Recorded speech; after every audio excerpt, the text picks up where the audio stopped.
నమస్తే, నేను మీ Kalyani. Welcome to Kalyani Telugu channel. ఈరోజు వీడియోలో ఫైబర్, ఐరన్, ప్రోటీన్ ఎక్కువగా ఉండే ఒక మంచి హెల్దీ అండ్ టేస్టీ రెసిపీ తోటకూర పప్పు నా స్టైల్లో రెగ్యులర్గా నేను ఇంట్లో ఏ విధంగా అయితే చేస్తానో అదే విధంగా చేసి చూపిస్తానండి. చాలా చాలా రుచిగా ఉంటుంది.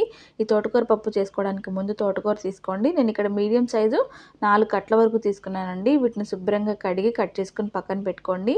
అదే కప్పు క్వాంటిటీలో అయితే కప్పు పప్పుకి 3 నుంచి 4 కప్పుల వరకు ఆకు వేసుకుంటే సరిపోతుంది. ఇప్పుడు కుక్కర్ తీసుకోండి. కుక్కర్లోకి ఏదైనా ఒక మెజరింగ్ కప్పుతో కప్పు నిండా కందిపప్పు వేసుకోండి.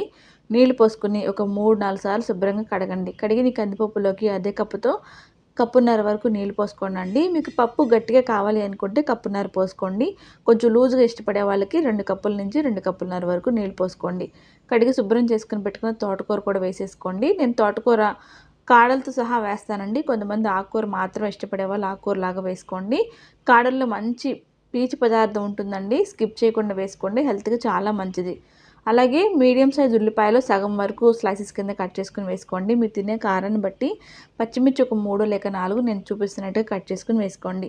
టమాటాకి పైన బొడ్డు తీసేసుకుని కడిగి శుభ్రం చేసుకుని ఇలా కట్ చేసుకుని వేసుకోండి. చింతపండు మాత్రం మేము కొద్దిగా తింటామండి, ఎక్కువగా తినము, అందుకని కొంచెం వేస్తున్నాను. మీరు తినే పులుపుని బట్టి చూసుకుని వేసుకోండి.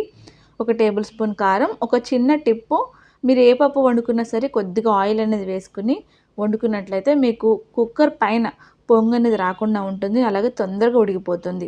కుక్కర్ మూత పెట్టేసుకుని గ్యాస్ ఆన్ చేసుకుని మీడియం మంట మీద ఒక 4 to 5 విజిల్స్ వచ్చేంత వరకు ఉడికించుకోండి. 4 to 5 విజిల్స్ వచ్చిన తర్వాత మూత తీసేసుకొని పప్పు చూసారా చక్కగా ఉడికిపోయింది. ఇందులోకి రుచికి సరిపడా సాల్ట్ని కూడా వేసుకోండి. రాక్ సాల్ట్ అయితే టేస్ట్ చాలా బాగుంటుంది, హెల్త్ కూడా మంచిది. మీ దగ్గర ఏ సాల్ట్ అవైలబుల్ ఉంటే అది వేసుకోండి. ఇలా మెత్తగా స్మాష్ చేసేసుకోండి. ఇలా స్మాష్ చేసుకుని పప్పుని ఒక బౌల్లోకి ట్రాన్స్ఫర్ చేసేసుకుని పక్కన పెట్టుకోండి. ఈ పప్పు మరింత టేస్టీగా ఉండాలంటే ఒక మంచి పోపు అయితే వేసుకోవాలి కదా.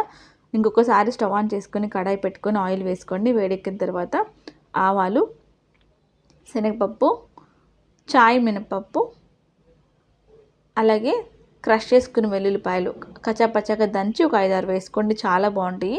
ఒక 1/2 టీ స్పూన్ జీలకర్ర, ఒక 4 లేక 5 ఎండుమిరపకాయలు వేసుకోండి. నేను పప్పులో పసుపు వేయడం మర్చిపోయానండి, అందుకే ఇక్కడ వేస్తున్నాను. పోపులో ఒక 1/4 టీ స్పూన్ పసుపు కూడా వేసుకుని గ్యాస్ ఆఫ్ చేసిన తర్వాత కొద్దిగా కరివేపాకు వేసుకుని ఒకసారి కలుపుకొని ఈ పోపుని మీరు రెడీ చేసుకుని పెట్టుకుని పప్పులోకి వేసేసుకుని వేడిగా సర్వ్ చేసుకోండి. రైస్లోకి, చపాతీలోకి చాలా బాగుంటుంది.